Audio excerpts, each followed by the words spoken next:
أختي متغيبة عن البيت من امبارح العصر، ودي صورتها. يا ريت اللي يلاقيها يكلمنا على الرقم ده، بالله عليكم هنموت عليها. قريت الخبر ده الصبح على أحد مواقع التواصل الاجتماعي، حسيت بالحزن والأسى. كل كام يوم لازم نسمع خبر زي ده. ليه الدنيا بقت غابة متوحشة بالشكل ده؟ ليه الضماير ماتت والرحمة انتزعت من القلوب؟ أعصابي تعبت وخوفي على ولادي زاد لدرجة الجنون. بس في نفس الوقت ما ينفعش نحبسهم في البيوت، أكيد مش ده الحل.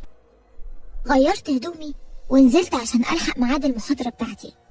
صح، نسيت أعرفكم بنفسي، أنا شهيرة رضوان، معيدة بكلية الآداب.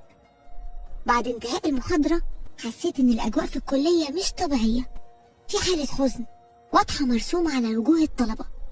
سألت طالبة عندي: هو في إيه يا غادة؟ مالكوا زعلانين كده ليه؟ ردت بحزن واضح: في طالبة معانا في الدفعة مختفية من امبارح. جه في بالي على طول صورة البنت اللي شفتها الصبح. قلت لها بسرعة: معاكي صورتها يا غادة؟ قالت لي: أيوة يا دكتور، في كذا جروب نزل صورتها، ثواني هجيبها لك. وبالفعل كانت هي، نفس صورة البنت اللي شفتها امبارح، هي اللي شفتها قبل ما انزل. بصراحة ما جاش في بالي نهائي إنها ممكن تكون من طالباتي. صورتها كانت غريبة عليا، بيتهيألي ما لمحتهاش قبل كده ولا شفتها عمري في الكلية. استغربت قوي، عشان كده سألت غادة. بقول لها: بس أنا ما شفتهاش قبل كده يا غادة، هي ما كانتش بتحضر ولا إيه؟ قالت لي: هي فعلا يا دكتور ما كانتش بتحضر محاضرات خالص، رغم إنها كانت بتيجي كل يوم، حتى الأيام اللي ما عندهاش فيها محاضرات برضو كانت بتيجي فيها. استغربت كلامها وقلت لها: غريبة، أمال كانت بتيجي ليه؟ ومين أصحابها؟ قالت لي: ملهاش أصحاب خالص، دايما كانت بتقعد لوحدها، عمري ما شفتها بتقعد مع حد. كتير حاولوا يقربوا منها وأنا واحدة منهم، بس كانت دايما بتصدنا، لدرجة إن إحنا مسميينها قلق نفسية. قلت لها: طيب إمتى شفتيها آخر مرة؟ قالت لي: لسه شايفاها من يومين. كلام غادة صدمني جدا. معقول تكون البنت نفسيتها تعبانة للدرجة دي؟ لدرجة إنها ما عندهاش صحبات نهائي؟ حسيت إن الموضوع فيه لغز. دورت على البوست اللي كان نازل فيه خبر اختفاء آلاء، وبعد ما لقيته اتصلت بالرقم اللي كان مكتوب فيه، بس الغريب إنه كان مقفول. حاولت أكتر من مرة وبرضه مقفول. بعت رسالة للأكاونت اللي منزل البوست، بس من غير فايدة، لا جالي رد ولا حد شافها. ما كانش قدامي غير إني أروح عند بيتها، وبالفعل جبت عنوانها بالتفصيل من إدارة الكلية، وقررت أروح لأهلها عشان أفهم أكتر وأحاول أساعدهم. كانت ساكنة في منطقة متوسطة، لا هي شعبية قوي ولا راقية بطريقة مبالغ فيها. اتأكدت من أهل المنطقة إن العنوان مظبوط، وألف من دلني على بيتها. بس نظرات أهل المنطقة خوفتني، زي ما يكونوا بيحذروني مطلعش عندهم. واحدة منهم قالت لي: ما تطلعيش لوحدك يا أستاذة، لو عايزاهم ضروري خدي حد وانتي طالعة. استغربتها قوي بصراحة، وقلت لها: ليه ما اطلعش لوحدي؟ ممكن توضحي أكتر؟ اتوترت وقالت: لا لا لا، ما اقصدش حاجة، اطلعي يا حبيبتي اطلعي، عن إذنك. قالت الجملة دي ومشيت من قدامي بسرعة عجيبة، لدرجة إني ملحقتش أفهم منها تقصد إيه. كلام الست قلقني جدا. فكرت أمشي وأخرج من الموضوع كله وخرجه من دماغي، بس مش عارفة ليه حاجة جوايا كانت عايزاني أكمل. وفعلا كملت لغاية ما وصلت قدام باب الشقة. خبطت على باب شقتها. قلت ده يا ترى اللي بعمله صح ولا غلط؟ فقت على صوت الباب وهو بيتفتح، وصوت بيقول لي: أيوة، حضرتك عايزة مين؟ بنوتة صغيرة بس ملامحها حادة وحزينة، ممكن تكون في المرحلة الإعدادية تقريبا. قلت لها: السلام عليكم، أنا دكتورة شهيرة، معيدة في كلية آلاء. البنت حست بفرح وقالت بلهفة: أهلا وسهلا، اتفضلي يا ماما يا ماما. دخلت البيت وأنا مرعوبة. جو البيت أصلا يوحي بالخوف والرهبة. عفش قديم ونصه متكسر، حيطان بايشة وألوان باهتة، واللي زاد خوفي أكتر شكل الأم والأب. الأم واضح عليها الكسرة وقلة الحيلة، والأب شكله جبروت، شيطان في صورة بشر. ومن غير ما يسلم عليا قال لي: خير، أقدر أقدم لك أي خدمة؟ قلت له: حضرتك أنا معيدة في كلية آلاء، وجيت النهاردة عشان أعرف تفاصيل أكتر عن موضوع اختفائها، يمكن أقدر أساعدكم. دموع الأم نزلت شلالات على خدها، بس من غير ما تنطق بنص كلمة. والأب بص عليها بجفاء، وبعد كده لف راسه ناحيتي وقال لي: مين قالك إن آلاء مختفية؟ آلاء ميتة بقالها سنة. قلت له: إيه اللي حضرتك بتقوله ده؟ هو عشان تكتم على موضوع خطفها هتدعي إن البنت ميتة؟ قال لي: وادعي ليه يا أستاذة؟ أنت مين أصلا؟ آلاء بنتي كان بيجي لها حالات صرع وماتت، وكل أهل المنطقة عارفين بكده وشافوا بعينيهم الواقعة. ما قدرتش أصدق كلامه. إزاي ميتة وغادة لسه شايفاها في الكلية من يومين؟ قلت له: وانا دماغي هتتشل من الصدمة؟ ازاي يعني؟ دي كانت لسه موجودة في الكلية من يومين، وكمان انتوا منزلين صورتها انها مختفية. اول لما قلت الجملة دي البنت اللي فتحت لي الباب بدأت ترتعش، ورعشتها زادت لما ابوها بصلها بنظرة صارمة كلها غل. وبعدها قام وقف وقال لي: انا معرفش حاجة عن الكلام ده، بنتي ميتة من سنة وما عندناش كلام تاني يا أستاذة، نورتي.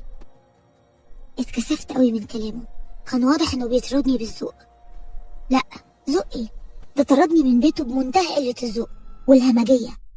نزلت جري من عندهم وانا حاسة ان في مصيبة وراهم. كنت خايفة منهم وفي نفس الوقت حسيت بالمسؤولية تجاه البنت دي، لازم اكتشف الحقيقة بأي شكل. طول الليل وانا بفكر في اللغز ده، لما خلاص دماغي هتنفجر. معقول ابوها يكون قاسي للدرجة دي؟ بيدعي موتها وهي عايشة؟ المفروض يكون هو السند والأمان. بصيت على حسن جوزي وهو نايم، حمدت ربنا انه في حياتي. حسن مش بس زوج حنون، ده كمان اب ممتاز. اكيد عندنا مشاكل وخلافات زي اي بيت، بس عمري ما تمنيت شخص غيره، لاني ببساطة متقبلة عيوبه قبل ما احب مميزاته، وبيتهيألي ده اساس اي جواز ناجح. فقت على صوت حسن وهو بيقول لي: لسه صاحية برضه؟ للدرجة دي الموضوع شغلك؟ قلت له: معلش يا حسن، شكلي قلقتك، بس انا فعلا مش عارفة انام. قال لي: طب انا عندي فكرة هايلة جدا وفيها الخلاصة. قلت له: يا ريت قولي بسرعة. قال لي: بصي يا ستي، مش امتحانات الميد ترم كانت من شهر؟ اتأكدي اذا كانت البنت امتحنت فعلا ولا لا، ولو فعلا اسمها موجود هكلم عادل صاحبي، هو ظابط وهيعرف يتصرف كويس. قلت له: يا حسن، فكرة عظيمة، ازاي ما جاتش على بالي؟ ربنا ما يحرمنيش منك يا حبيبي. وتاني يوم وصلت الكلية بدري، وجبت كشوف الدفعة التالتة كلها، ودورت على اسمها بنفسي، وظني كان في محله. البنت امتحنت بالفعل وناجحة كمان بتقدير جيد جدا. اتصلت على طول بحسن وقلت له، وفي خلال ساعة كنت أنا وحسن وعادل صاحبه عند بيت آلاء. والمرة دي الأب هو اللي فتح لينا الباب، وأول ما شافني قال لي: انت تاني عايزة ايه؟ رد عليه عادل وهو بيوريه بطاقته، قال له: أنا الرائد عادل الجنايني، ممكن نتكلم معاك شوية؟ كنت فاكرة إنه هيهتز أو هيخاف، بس للأسف رد بكل تمرد وعنجهية وقال: اتفضلوا. بدأ عادل الكلام، قال له: دلوقتي حضرتك بتقول إن آلاء بنتك ماتت من سنة، وتقارير وكشوف الكلية بتثبت إنها حضرت الامتحانات الشهر اللي فات، ودي صورة الكشوفات. مسك الأب الكشوفات ورا اسم بنته وما ظهرش على ملامحه أي رد فعل غير اللامبالاة. رمى الكشوفات على الترابيزة اللي قدامه وقال: الكشوفات دي مزورة، ثواني وهجيب لكم الدليل على صدق كلامي. دخل لثواني وخرج في ايده ورقة، حطها قدامنا على الترابيزة وقال: دي شهادة وفاة آلاء، اتأكد بنفسك يا حضرة الضابط، وركز في تاريخ الوفاة هتلاقيه من سنة زي ما قلتلك بالظبط. مسك عادل الشهادة وقراها، وبعدها هز راسه بحيرة. وهنا حسن اتكلم وقال: لو سمحت يا عادل، احنا عايزين نتأكد من صحة الشهادة دي. وجه عادل كلامه للأب وقال له: بعد إذنك يا أستاذ أشرف، احنا هناخد الشهادة دي نتأكد من صحتها. رد أشرف: براحتكم يا بيه، ولو عايزين تعملوا تشريح للجثة كمان اعملوا، احنا ما عندناش حاجة نخبيها ولا نخاف منها. قال جملته الأخيرة دي وهو بيبص عليا جامد، نظرته كلها حقد وغل، مع إني مش عدوته، أنا هدفي الأساسي أساعده وبس. وتاني يوم عادل أكد لي إن الشهادة سليمة ومش مزورة. كنت حاسة إن كل الطرق اتقفلت في وشي، بالرغم من صحة كل الأدلة، بس عقلي وقلبي رافضين حقيقة موتها. حسن كان بيحاول يساعدني على قد ما يقدر، ما كانش قادر يستحمل العذاب اللي أنا فيه. عمري ما اتحطيت في موقف زي ده، ولا عمري صممت أعرف حاجة ما تخصنيش كده. مش عارفة ليه الموضوع ده بالذات فارق معايا بالشكل ده. يمكن مشاعر الأمومة هي اللي مسيطرة عليا كده. تخيلت شكل أمها لما شفتها أول مرة، على الرغم من حزنها ووجعها اللي كان واضح عليها، بس برضه في جزء غامض في مشاعرها ما فهمتوش. فقت من توهاني على صوت آدم ابني: ماما يلا بقى هنتأخر على التمرين. بصيت عليه بحزن وكسوف. أنا فعلا قصرت مع ولادي جدا الفترة اللي فاتت، عشان كده قررت أرجع لحياتي ومسؤوليتي. ما ينفعش أفضل أدور على سراب، ما ينفعش أدمر نفسيتي أكتر من كده.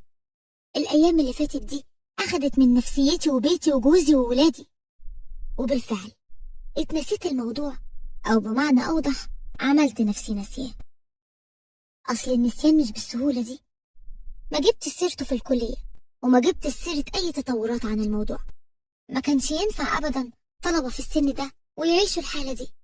كان طبيعي هيتولد عندهم حالة من الرعب والخوف، وكان هيبقى صعب جدا السيطرة عليهم بعدها. عشان كده فضلت إن أنا أسكت وما أتكلمش.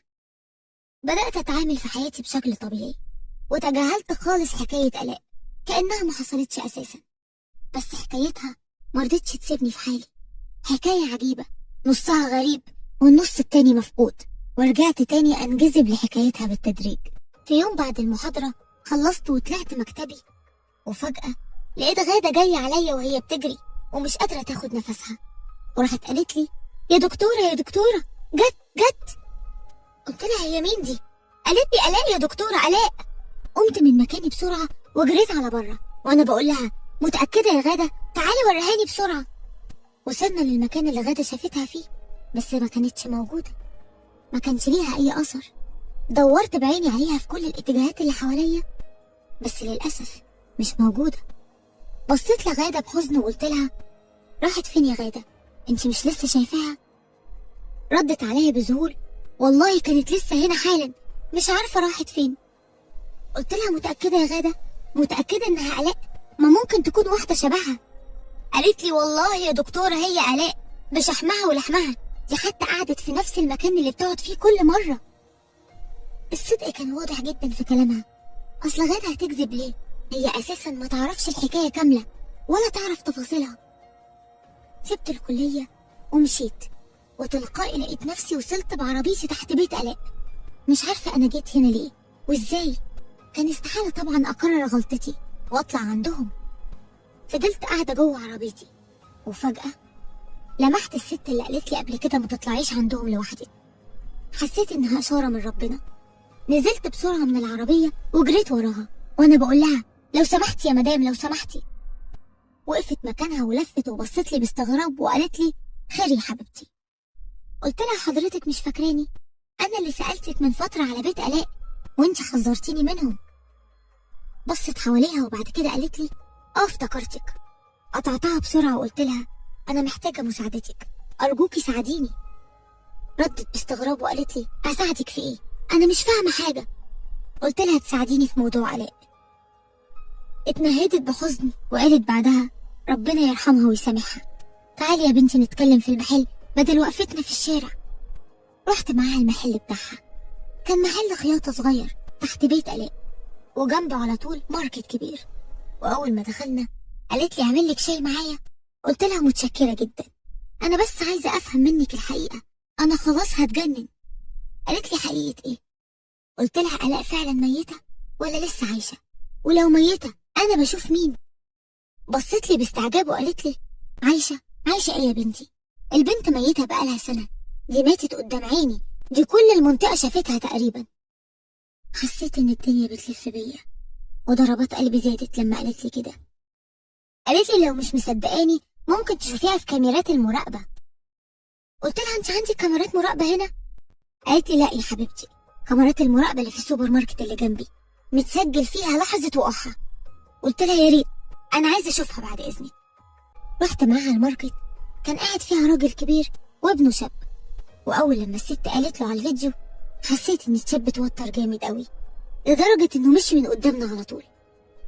والحقيقة ظهرت البنت في الفيديو وفعلا طلعت ميتة كان من الدور الخامس. ما قدرتش أكمل الفيديو. قلت لها وأنا منهارة من العياط: ليه بنت جميلة وفي بداية حياتها تعمل كده؟ إيه اللي ممكن يوصلها للطريق البشع ده؟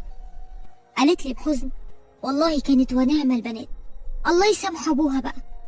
اتخضيت من كلمتها قوي. ابوها؟ قلت بسرعة تقصدي ايه؟ ماله ابوها؟ قالت لي هو السبب الرئيسي في موتها، كلنا عارفين كده. قلت لها ازاي؟ قالت لي بصي، هما لسه جايين المنطقة من 5 سنين كده، الراجل ومراته وبنتينه الاتنين. كلنا لاحظنا تصرفاته الغريبة، الراجل مكشر على طول، ده حتى سلام ربنا ما بيقولوش، وليل ونهار نازل ضرب ببناته لما تعبوا نفسيا. قلت لها معقول؟ طب وانتوا ليه سكتوا على الوضع ده؟ قالت لي ناس ياما حاولت تتدخل، كان بيقفل الباب في وشهم، اسلوبه حقير فوق ما تتخيلي. قلت لها متخيلة طبعا، ما انا جربت بنفسي. طب ومراته ليه ساكتة؟ قالت لي مراته دي لوحدها كارثة، ماشية وراه وخلاص، كلامه قرآن بالنسبة لها، استغفر الله العظيم. ويوم ما حاولت تنقذ الموقف تنيله أكتر، اتجهت لسكة الدجل والشعوذة، لدرجة إنها طلعت على بنتها إنها كانت ملبوسة عشان. قلت لها معقول؟ طب هي آلاء كانت مريضة نفسيا يعني؟ قالت لي الله أعلم، بس هي كانت في حالها خالص، عمري ما شفت منها أي تصرفات غريبة. الوقت كان اتأخر جدا، كان لازم أمشي بسرعة عشان أجيب ولادي من المدرسة. اعتذرت لها ومشيت، ركبت عربيتي ولسه هتحرك لقيت حد بيخبط على ازاز العربية من بره. ركزت في ملامحه، لقيته الولد بتاع الماركت. قلت له خير، في حاجة؟ قال لي هي ظهرت لك انت كمان؟ اتفاجئت قوي، معقول قصده على آلاء؟ معقول هو كمان شافها؟ نزلت من العربية قلت له بتوتر قصدك على مين؟ وضح كلامك.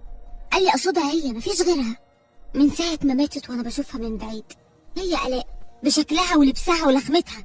والمشكلة اني كمان شفت لحظة موتها بعينيا وحضرت الدفنة بنفسي. انا خلاص هتجنن ومش عارف احكي لمين، بس لما شفت حضرتك وحيرتك وسؤالك عنها وعن الفيديو اتأكدت انك الشخص المناسب اللي ينفع احكي معاه اني شفتها. قال لي انت كمان شفتيها؟ قلت له انا ما شفتهاش بنفسي، بس في طلاب شافوها في الكلية. اركب يا ايمن، خلينا نمشي من هنا عشان نعرف نتكلم. ركب ايمن ومشينا بعيد عن المنطقة. اتصلت بحسن وطلبت منه يجيب الولاد بدالي، وحكيت له عن اللي حصل. كان واضح قوي على ايمن انه شاب محترم وهادي، كنت عايزه اعرف منه ايه علاقته بآلاء بالظبط، فسألته. قلت له ايه علاقتك بآلاء يا ايمن؟ يا ريت تجاوبني بصراحة عشان اقدر اساعدك. قال لي وهو حزين انا السبب في موتها. استغربت، قلت له انت بتقول ايه؟ قال لي خطفت قلبي من اول يوم جت في المنطقة، حاولت اكلمها بس هي بصراحة رفضت تماما. من ساعتها وحبها كان بيكبر جوايا كل يوم عن اليوم اللي قبله، كنت حاسس انها بتبادلني نفس الشعور من غير ما تتكلم. وقبل ما تموت بشهر قررت ان خلاص كفاية كده، لازم اروح اخطبها. اليوم ده كنت طاير من الفرحة، استنيت ميعاد رجوعها من الكلية عشان اسألها موافقة عليا ولا لا، كان لازم اسألها قبل ما اكلم باباها. وبعدين كنت قاعد في الماركت شفتها جاية من بعيد، فرحت قوي، واول ما قربت عشان تدخل العمارة وقفتها عشان اخد رأيها، ولسه هتكلم لقيت ابوها ظهر فجأة، ضربها بالقلم في وسط الشارع من غير ما يتكلم، وشدها وطلع بيها على فوق. ومن ساعتها ما شفتهاش تاني. قلت له ازاي ما شفتهاش تاني؟ معقول ما كانتش بتنزل خالص ولا حتى بتروح كليتها؟ رد عليا بقهر، قال لي ما كانش بينزلها خالص، بس انا ما سكتش، رحت له انا وابويا وطلبنا ايديها رسمي، طردنا من بيته، وقال جملة عجيبة قوي عمري ما هنساها. قال لي ما عنديش بنات للجواز ومفيش حاجة هتكسرني ابدا. وبعدها بقينا كل يوم بالليل نسمع صوت صريخ متواصل جاي من عندهم، وناس كتير من المنطقة طلعوا يشوفوا في ايه عندهم، وكل اللي كان بيطلع وينزل كان بيقول ان آلاء تعبانة وبيجي لها حالات صرع، ويوم ورا التاني وما قدرتش تستحمل الحياة، انا السبب في موتها صح؟ قلت له لا حول ولا قوة الا بالله، لا يا ايمن مش انت السبب، ده قدرها ونصيبها، بس ده طبعا ما يمنعش انك غلطان، ما ينفعش توقف بنات الناس في الشارع وتطلب ايديهم، لكل مقام مقال، الكلام ده ليه حرمته ومكانه الخاص بيه. قال لي صدقيني انا كنت عايز اعرف في قبول من ناحيتها ولا لا، بدل ما تقدم وترفض منها. قلت له هو انت لما تتقدم يعني كنت هتتجوز على طول؟ ما طبيعي في رؤية شرعية وهتتكلموا فيها وهتحددوا مع بعض انتوا قابلين بعض ولا لا، المشكلة ان الجيل بتاعكم ده شوه العلاقات خالص. رد بخجل وقال لي عندك حق. قلت له وبعدين يا ايمن ظهرت لك ازاي بعد موتها؟ قال لي أول مرة ظهرت لي فيها كنت هتجنن من الصدمة. كانت هناك تحت بيتها، بصت لي بحزن وبعدها جريت بسرعة. من كتر الخوف رجلي اتشلت وفضلت واقف مكاني، أنا قادر أجري وراها ولا عارف أجري منها. وبعديها ظهرت لي كذا مرة في أماكن مختلفة، كنت بلمحها من بعيد، وأول ما أقرب منها ما لاقيش حد. قلت له ما يمكن واحدة شبهها. قال لي لأ، هي. أنا متأكد دي آلاء، قصدي روح آلاء. قلت له روحها ازاي يعني؟ استحالة حد يموت ويظهر تاني. قال لي ما هي ماتت وبتظهر وظهرت عندكم في الكلية. قلت له ليه ما جاش في بالك انها ممكن تكون لسه عايشة؟ قال لي معقول؟ لا استحالة، دي وقعت من الخامس. وقعت؟ قلت له وقعت ميتة يعني؟ قال لي لا، ماتت في المستشفى. قلت له وممكن تكون ما ماتتش اصلا، مش بعيد على ابوها ابدا انه يعمل كده. ايمن فرح قوي بكلامي وقال لي يا ريت كلامك يطلع حقيقي، وانا ساعتها مش هتخلى عنها ابدا. اخدنا ارقام بعض واتفقنا اللي هيوصل لحاجة يكلم التاني على طول. انما حسن ما كانش مقتنع بالكلام نهائي، وقال لي يا بنتي استحالة البنت تكون عايشة. قلت له امال مين اللي بتظهر دي؟ قال لي يا اما واحدة شبهها طبق الاصل، يا اما بقى اللهم احفظنا روحها. قلت له ايه الكلام ده يا حسن؟ استحالة واحدة هتبقى شبهها بالشكل ده. قال لي خلاص يبقى روحها مفيش غير كده. قلت له استغفر الله العظيم، الروح مادام فرقت الجسد لا يمكن تظهر تاني، ولو فعلا عايزة تتواصل مع اهل الدنيا هيبقى عن طريق حلم. المفروض ان انت عارف الكلام ده كويس ومش محتاجة اقولهولك. قال لي ايوه انا عارف، بس برضه في حالات كتير عجيبة بتحصل حوالينا وانت عارفة كده كويس. فاكرة جارتنا اللي اتحرقت وكانت بتظهر في نفس الشقة؟ قلت له سلام قول من رب الرحيم. يا ابني اللي كان بيظهر ده جني متشكل في هيئتها وكان مؤذي ومخيف، انما آلاء بتظهر بشكل طبيعي جدا وفي اماكن عامة كمان. بيتهيألي مفيش جن بيعمل كده. رد عليا بحيرة، مش عارف بقى يا شهيرة، طب انتي ناوية على ايه؟ قلت له في حاجة كده في دماغي بس مش عارفة هتظبط ولا لا. قال لي ايه هي؟ قلت له عايز اعمل تشريح للجثة. حسيت ان هو ده الحل الوحيد للغز ده. انا متأكدة ان آلاء عايشة وان ابوها دفن مكانها جثة تانية. حاسة انه قرر يقتلها وهي عايشة، يلغي حياتها للأبد لمجرد احساسه انها جابت له العار. ما كانش في حد يقدر يساعدني في الموضوع ده غير عادل. تاني يوم كلمته وشرحت له كل التفاصيل. في الحقيقة كان متعاطف مع القصة جدا، كان عنده شكوك ان ممكن تكون اختها اللي بتعمل كده، بس الشكوك دي اختفت لما وضحت له فرق الشبه الكبير اللي بينهم، وكمان فرق الطول والهيئة وكل حاجة. اختها لسه اصلا طفلة في اعدادي. وافق انه يمشي في الاجراءات القانونية، بس قال لي لازم نعمل اخر محاولة قبلها، وهي مراقبة الاب مراقبة كاملة، يمكن نقدر نوصل لحاجة. وبالطبع وافقت. عدى اسبوع على موضوع المراقبة دي، اسبوع عدى عليا كأنه سنة.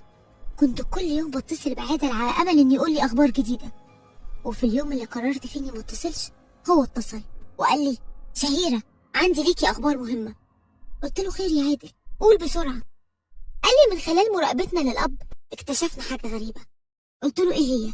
قال لي في مكان بيروح فيه لوحده دايما، شقة في عمارة بعيدة عن بيته، وقبل ما يطلع بيقعد يتلفت يمين وشمال عشان يتأكد ان محدش شايفه، وبيقعد فيها كل مرة فترة طويلة. قلت له طب معرفتش بيروح لمين في الشقة دي؟ قال لي للأسف لا، صعب نطلع نفتش من غير إذن نيابة، وحتى العمارة ما فيهاش بواب نستدرجه. قلت له طب والعمل؟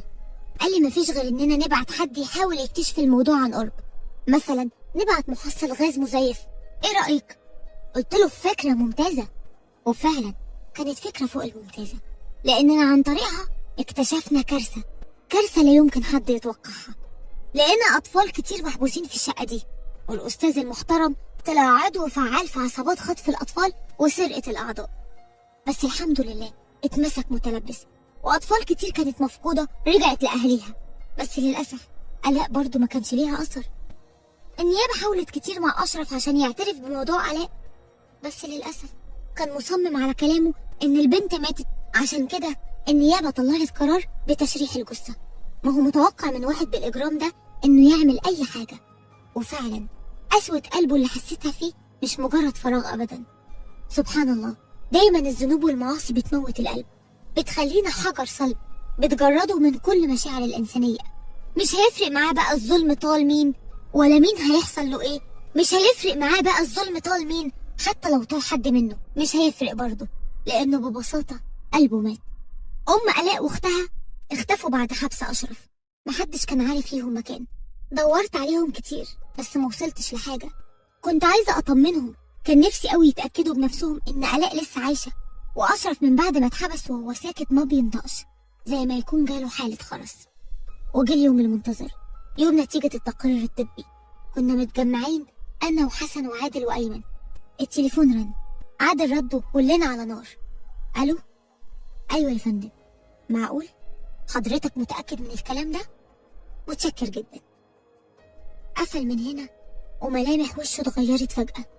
ما قدرتش استحمل. قلت له قول لي خير يا عادل، طمني. رد وقال للأسف يا شهيرة، التقرير الطبي أثبت إن الجثة دي جثة آلاء بالفعل. قعدت مكاني من غير منطق ولا كلمة، كنت مذهولة لأقصى الدرجات.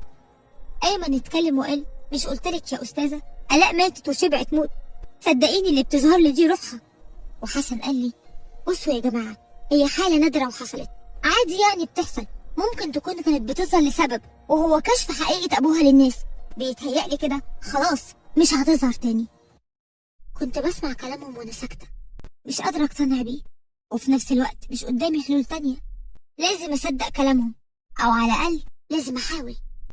وعدت الأيام وكل واحد انشغل في حياته من تاني. وفي يوم وأنا قاعدة مع ولادي بتفرج على التلفزيون، الباب خبط. فتحت الباب لقيتها قدامي. بصيت بذهول، ما صدقتش نفسي. معقول؟ انتي؟ وفجأة الدنيا اسودت وما حسيتش بأي حاجة تاني. معرفش فضلت مغمى عليا قد ايه، بس لما فقت كنت نايمة في سريري وحسن وولادي جنبي، ولسه ببدأ أركز لقيتها موجودة هي كمان، آلاء. قمت من مكاني وأنا بصوت وبقول انتي بجد؟ يعني ده ما كانش حلم؟ انتي فعلا عايشة؟ بصيت لي بحزن وفضلت ساكتة. حسن اللي اتكلم وقال احساسك كان صح يا شهيرة، آلاء فعلا طلعت عايشة، احساسك فاق كل الأدلة. قلت له طب ازاي؟ قال لي قومي الأول كده بس وفوقي وهي هتحكي لك بنفسها كل حاجة زي ما حكيت لي من شوية. كانت هزيلة ومجهدة جدا، وقبل ما أبدأ معاها الكلام قالت أنا آسفة بجد على كل الألم اللي سببتهولك. أخدتها في حضني وطبطبت عليها وقلت لها يا حبيبتي احنا بجد اللي آسفين ليكي على كل العذاب والوجع اللي اتعرضتي له، مع إني لسه مش فاهمة أي حاجة. فضلت في حضني فترة طويلة من غير ما تنطق بولا كلمة، كانت حضناني بكل قوتها. حسيت بقوة الحضن رغم جسمها الهزيل، وبعدها سابت حضني وبدأت تحكي. قالت لي طول عمري وأنا مش حاسة بالأمان، من يوم ما وعيت على الدنيا وأنا بخاف منه، بخاف من صوته، نظراته، بخاف يتعصب ويضربني. أوقات كتير كنت بحس إنه ممكن يموتني، ما هو اللي يضرب بالطريقة دي ممكن يموت.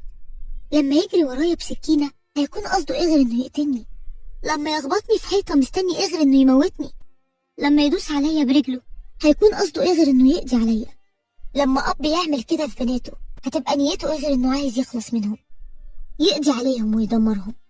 كتير جه في بالي إنه ممكن يكون مش أبونا، بس أمي طول عمرها بتأكد لي إنه أب زي كل الأبهات، بس للأسف عصبي شوية، والبنت المتربية لازم تستحمل، وإحنا عشان متربيين استحملنا، فضلنا نستحمل ونستحمل لغاية ما واحدة فينا انفجرت من كتر الضغط النفسي، ما قدرتش تستحمل أكتر من كده ونهت حياتها للأبد عشان ترتاح. قلت لها قصدك إيه بواحدة فيكم؟ أنت عندك أخت تانية غير أختك الصغيرة؟ ردت بقهرة كان عندي توأم ولاء الله يرحمها. قلت لها معقول؟ طب إزاي محدش جاب سيرتها خالص ولا حتى أهل المنطقة، وليه قالوا إن أنت اللي متي؟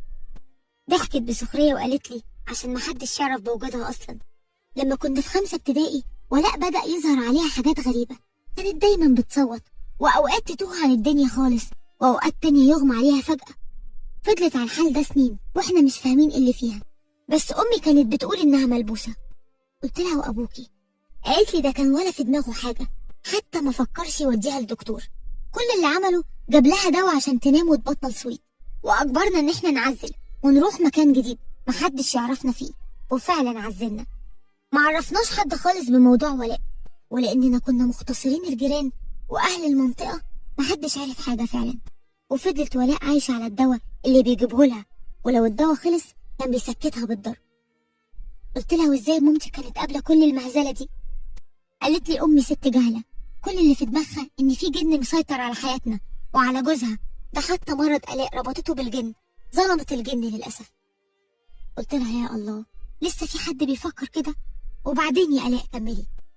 قالت لي بعد ما عزلنا شفت أيمن، حبيته قوي بس من بعيد لبعيد رغم الظروف اللي كنت فيها، بس كنت محافظة على نفسي وعلى قلبي. كان نفسي أبدأ حياة نظيفة بجد عشان أقدر أنسى اللي عشته. كنت بحكي لولاء عن أيمن دايما، وبالرغم من إنها في عالم تاني بس كنت بحس إنها فهماني وسمعاني. ويوم ما أبويا شافني واقفة مع أيمن ضربني ضرب مبرح لدرجة إني كنت هموت فيها. ولاء ما استحملتش، تعبت أكتر من الأول، كانت بتصرخ طول اليوم، محدش كان عارف يسكتها لغاية. قلت لها طب وليه قالوا إن أنت اللي نطيتي؟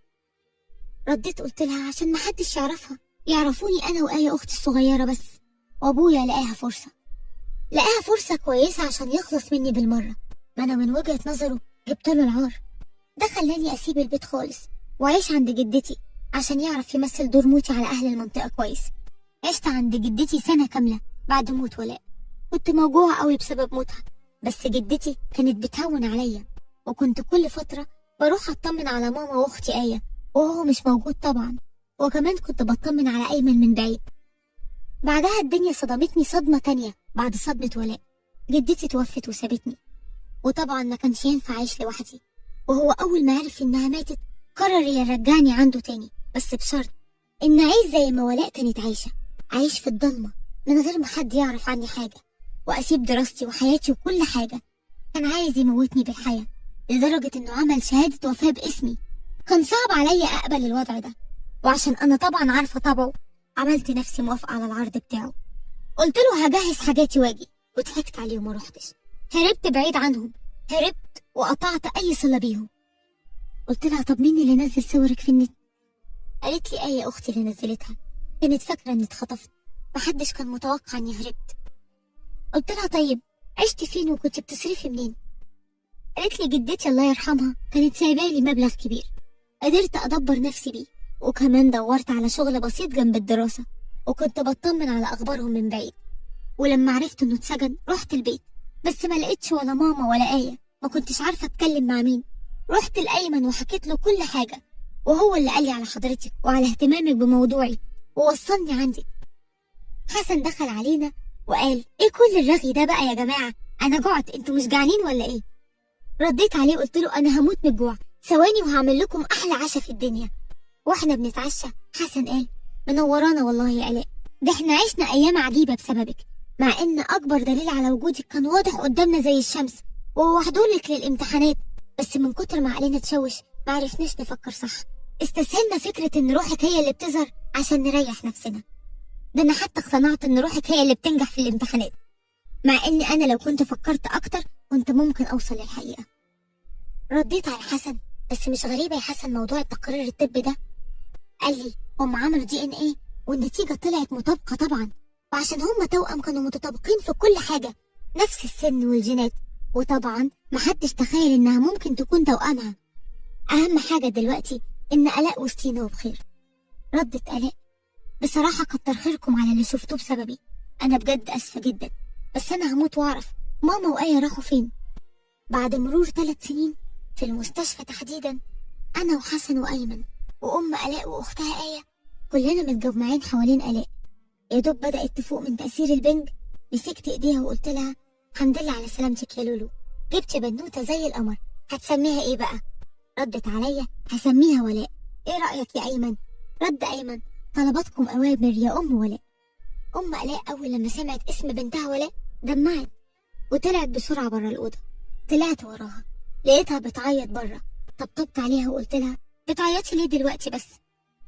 قالت لي حاسة بالذنب قوي يا دكتورة، أنا السبب الرئيسي في كل ده، لو كنت اتطلقت منه من زمان ما كانش حصل كل ده، خوفي من كلام الناس هو اللي وصلنا للمرحلة دي، كنت دايما أقول لنفسي معلش استحملي بكرة البنات تتجوز ويبدأوا حياتهم، ما كنتش أعرف إني بموتهم بالبطيء، نفسي ربنا يسامحني قوي.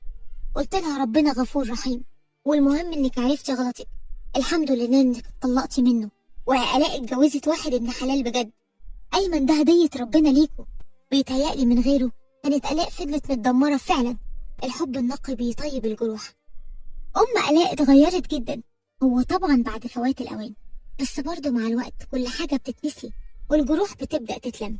لما كانت مختفية هي وآية بنتها قلقنا جدا عليهم، ما كناش عارفين راحوا فين ولا حصل لهم ايه، لغاية ما في يوم لقيناهم جايين ووشهم منور، كانوا في زيارة لبيت ربنا، راحوا هناك غسلوا كل ذنوبهم ورجعوا بسلام نفسي وطاقة روحية جميلة، طاقة روحية بحق وحقيقي، مش دجل وشعوذة، طاقة إيمانية أساسها اليقين والثقة بالله. ربنا كرم العلاقات الإنسانية ووصى بيها، وبالذات علاقة الأهل بأولادهم، والعكس القسوة ملهاش مكان في دنيتنا، ولو في حد بيتعامل بيها يبقى للأسف مش فاهم دينه كويس وحسابه عند ربنا عسير.